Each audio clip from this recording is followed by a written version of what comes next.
Hi, നമസ്കാരം. തള്ളൽ ഒരു വ്യക്തിഗത കായിക ഇനമായിരുന്നെങ്കിൽ ഒളിമ്പിക്സില് കേരളത്തില് ഒരു മെഡൽ കിട്ടുമായിരുന്നു. കഴിഞ്ഞ ദിവസം ടാറ്റയുടെ 10,000 കോടി നിക്ഷേപവുമായി ബന്ധപ്പെട്ട് ബഹുമാനപ്പെട്ട മുഖ്യമന്ത്രി വി ഡി സതീശൻ നടത്തിയ പ്രഖ്യാപനവും Now the Tata is ready to invest on shipbuilding. We are going to provide the land to the Tata Group. Okay.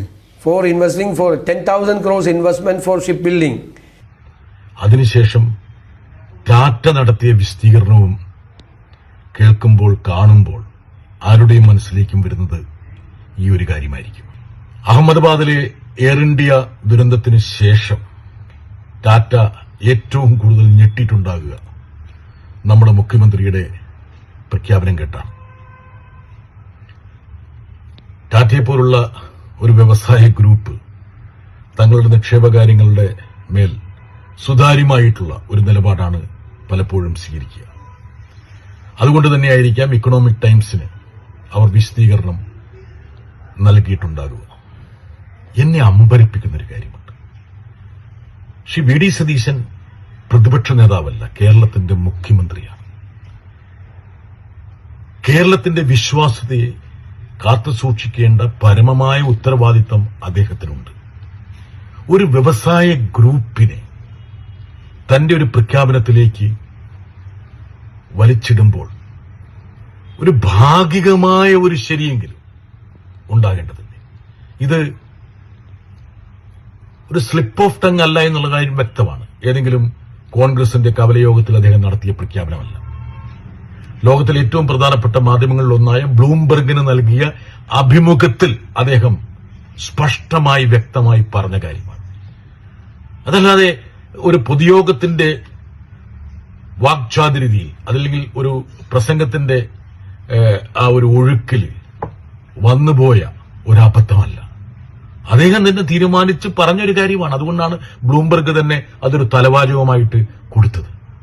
ബ്ലൂംബെർഗിനെ പോലുള്ള ഒരു മാധ്യമം റിപ്പോർട്ട് ചെയ്തതുകൊണ്ടായിരിക്കാം ടാറ്റ രംഗത്തേക്ക് വന്നത്. ഒരുപക്ഷെ വി ഡി സതീശൻ ഒരിക്കലും കരുതിയിട്ടുണ്ടാവില്ല. എന്താ കാരണം എന്ന് വെച്ചാൽ കേരളത്തിലെ മാധ്യമങ്ങളൊക്കെ അദ്ദേഹത്തിന്റെ മുത്തുമൊഴികൾക്ക് വേണ്ടിയിട്ട് കാത്തിരിക്കുകയാണല്ലോ. ഇപ്പം വി ഡി സതീശൻ നടത്തുന്ന പ്രസ്താവനകളുടെയും പ്രഖ്യാപനങ്ങളുടെയും നിജസ്ഥിതി എന്താണെന്ന് പരിശോധിക്കാൻ വേണ്ടി ഒരു തരത്തിലുള്ള ഒരു അന്വേഷണവും കേരളത്തിലെ മാധ്യമങ്ങൾ നടത്തില്ല എന്നുള്ള കാര്യം വി ഡി സതീശന് അറിയാം. അവരൊക്കെ വെണ്ടയ്ക്ക പരുവത്തിൽ ആ വാർത്തകൾ നൽകി. മാത്രമല്ല, ഇനി അഥവാ കേരളത്തിലെ മുഖ്യമന്ത്രിക്ക് എന്തെങ്കിലും തട്ടുകേട് സംഭവിക്കുന്ന വല്ല കൈസുകാരൻ അദ്ദേഹത്തിന്റെ തലയിൽ തോണ്ടുകയൊക്കെ ചെയ്തു കഴിഞ്ഞാൽ അതിനെ മറിയിടാൻ വേണ്ടി PSC പിന്നെ മുൻ മുഖ്യമന്ത്രി പിണറായി വിജയന്റെ യാത്രയുടെ സമയത്ത് കരിങ്കൊടിയുമായിട്ട് റോഡിലേക്ക് ചാടി ഇവരെ പോലീസുകാർ അടിച്ചു എന്ന് പറയുന്ന കാര്യങ്ങൾ, പിന്നെ അങ്ങനെയുള്ള എന്തെങ്കിലുമൊക്കെ ഒരു സാധനം വെച്ചിട്ട് ചെപ്പടി വിദ്യയൊക്കെ വെച്ചിട്ട് ഒന്ന് ബാലൻസ് ചെയ്ത് സതീശനെ ഒന്ന് രക്ഷപ്പെടുത്തിയെടുക്കലാണല്ലോ നമ്മുടെ മാധ്യമങ്ങളുടെ പ്രധാനപ്പെട്ട പണി. ഉദാഹരണം വഖഫിന്റെ കാര്യത്തിൽ, PMCയുടെ കാര്യത്തിൽ, PMAYയുടെ കാര്യത്തിലൊക്കെ നടത്തിയിട്ടുള്ള വലിയ കീടങ്ങളിലുണ്ട്. ആ കീടങ്ങളിലൊക്കെ മുൻ സർക്കാരിന്റെ കാലത്തായിരുന്നെങ്കിൽ എന്തായിരിക്കുമായിരുന്നു കേരളത്തിലെ നമ്മുടെ മാധ്യമങ്ങളുടെ പ്രകടനം. അപ്പോൾ സതീശൻ വിചാരിച്ചിട്ടുണ്ടാവും ഇതൊന്നും ആരും പരിശോധിക്കാൻ പോകുന്നില്ല എന്ന്. പക്ഷേ അദ്ദേഹം മുഖ്യമന്ത്രിയാണെന്നും അദ്ദേഹം നടത്തിയ പ്രസ്താവന ഇന്ത്യയിലെ തന്നെ വളരെ പ്രധാനപ്പെട്ട ഒരു വ്യവസായ ഗ്രൂപ്പിനെ മുൻനിർത്തിയുള്ളതാണെന്നും അദ്ദേഹം ചിന്തിച്ചില്ല. മുൻ മന്ത്രി P. രാജീവ് ടാറ്റയുടെ ഒരു സബ്സിഡറി കമ്പനി ബോട്ട് അറ്റകുറ്റപ്പണിക്ക് വേണ്ടിയിട്ട് ഉള്ള ഒരു പദ്ധതിയിൽ 300 കോടി നിക്ഷേപിക്കുന്നതിനെ കുറിച്ച് പറഞ്ഞു.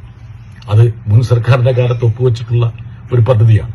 എന്തായാലും PRD ഇങ്ങനെ സതീശൻ പരീക്ഷിക്കാൻ പാടില്ലായിരുന്നു. ഒരു 10,000 കോടിയെ ഒരു 300 കോടിയിലേക്ക് ഏച്ചുകെട്ടാൻ വേണ്ടി എന്തെല്ലാം തരത്തിൽ PRD കഷ്ടപ്പെട്ടിട്ടുണ്ടാവും. ഇത് മാത്രമല്ല, ഒരുപക്ഷെ 2 മാസം പൂർത്തിയാകുന്ന വി ഡി സതീശൻ സർക്കാരിന്റെ പ്രകടനത്തെ വിലയിരുത്താൻ വേണ്ടി ഒരുപാട് ഘടകങ്ങളുണ്ട്. അതിൽ ഒരു ഘടകം കൂടി ഞാൻ പറയാം. ഈ ശ്രീധരന്റെ പദ്ധതിയെക്കുറിച്ച് കേരളത്തിലെ കോൺഗ്രസുകാരൊക്കെ വാചാലമായി സംസാരിച്ചിരുന്നു. ശ്രീ പിണറായി വിജയന്റെ കേരയിൽ പദ്ധതിയെയും urban transit പദ്ധതിയൊക്കെ അവഹേളിക്കാൻ വേണ്ടിയിട്ട് ഈ ശ്രീധരനെ അവർ നെഞ്ചിലേറ്റി പരിലാളിച്ചിരുന്നു. കഴിഞ്ഞ ദിവസം യാതൊരു ദയാദാക്ഷിണ്യവുമില്ലാതെ ഈ ശ്രീധരനെ ചവറ്റുകൊട്ടയിലേക്ക് വലിച്ചെറിഞ്ഞു.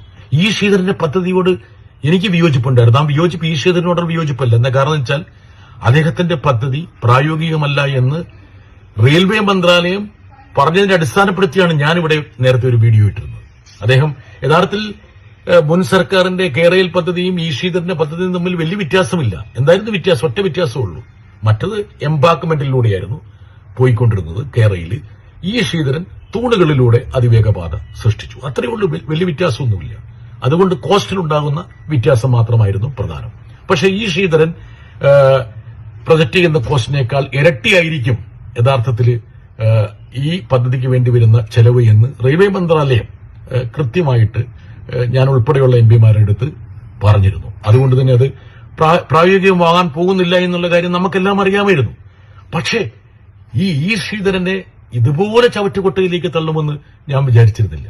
ഇപ്പോൾ എന്താ സംഭവിക്കുന്നത്? ഉമ്മൻചാണ്ടി സർക്കാരിന്റെ കാലത്ത് ഒരു പദ്ധതിയും നടന്നിരുന്നില്ല. പക്ഷെ അദ്ദേഹം കല്ലെങ്കിലും ഇട്ടുപോയിരുന്നു. കല്ലിട്ട് പോകുമായിരുന്നു ഉള്ള ഒരു പരിപാടി ഉണ്ടായിരുന്നു.